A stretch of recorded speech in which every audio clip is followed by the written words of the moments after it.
ថ្ងៃនេះខ្ញុំនឹងបង្ហាញពីរបៀបបង្កើត Apple ID ជាមួយនឹងទូរស័ព្ទដៃងាយៗធ្វើម៉េចឲ្យមានស្តង់ដារហើយមិនងាយមានបញ្ហានៅពេលដែលយើងភ្លេច password តើយើងគួរមានព័ត៌មានណាខ្លះហើយយើងត្រូវបំពេញកន្លែងណាខ្លះដើម្បីអាចបង្កើត Apple ID បានគឺយើងចុចចូលទៅក្នុង setting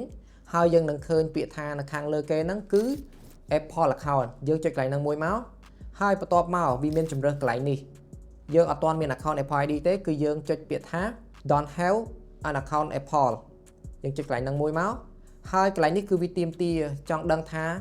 យើងដែលជាអ្នកបង្កើត Apple ID ហ្នឹងគឺយើងមានអាយុចាប់ពីប្រមាណបើសិនជាយើងបង្កើតឲ្យកូនឬក៏យើងបង្កើតឲ្យក្មេងៗដែលគាត់មានទូរស័ព្ទដែរយើងអាចយកចន្លោះពី12ឬក៏13ទៅ17ប៉ុន្តែបើសម្រាប់ខ្ញុំបង្កើតប្រើខ្លួនឯងគឺខ្ញុំយកខាងក្រោមហ្នឹងនេះដល់កន្លែងនេះគឺទី1បងប្អូនត្រូវតែបំពេញឈ្មោះបានន័យថាឈ្មោះដំបូងជាឈ្មោះរបស់យើងខ្ញុំដាក់ឈ្មោះរបស់ខ្ញុំតែម្ដងទៅហើយ last name គឺជាតកូលរបស់យើង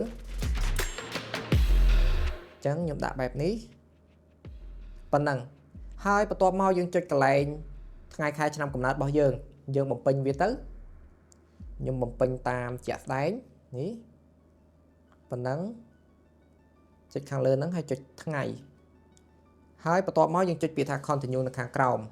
វីដេអូនេះគាំទ្រដោយហាងសុកលីដែលជា Apple Authorized Reseller មានលក់នៅផលិតផល Original របស់ Apple គ្រប់ប្រភេទទាំង iPhone model ថ្មី iPhone 17 series ហើយជាមួយនឹង accessory original ផ្សេងៗទៀតរាល់ផលិតផលទាំងអស់សុទ្ធតែមានការធានាត្រឹមត្រូវជាផ្លូវការសម្រាប់ផលិតផលទីផ្សារកម្ពុជាអាចរកទិញបានទាំង4សាខា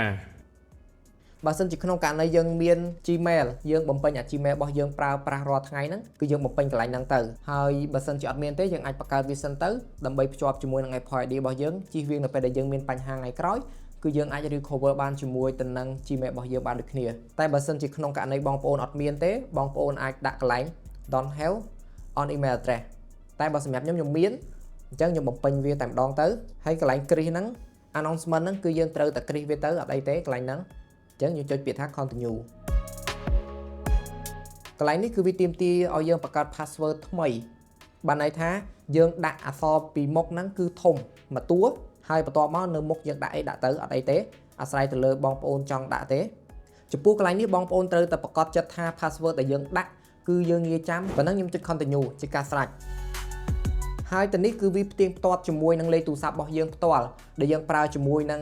លេខនេះហើយ SIM ក៏ត្រូវទៅនៅក្នុងទូរស័ព្ទហ្នឹងដែរដើម្បីឲ្យវា verify បានអញ្ចឹងខ្ញុំនឹងចុច continue នេះដល់ចំណុចត្រង់នេះគឺយើងចុចពាក្យថា agree ទៅហើយវាកំពុងតែ sign in អញ្ចឹងកន្លែងនេះគឺវាទាមទារជាមួយនឹងការ unlock password របស់យើងអញ្ចឹងខ្ញុំចុច unlock មួយ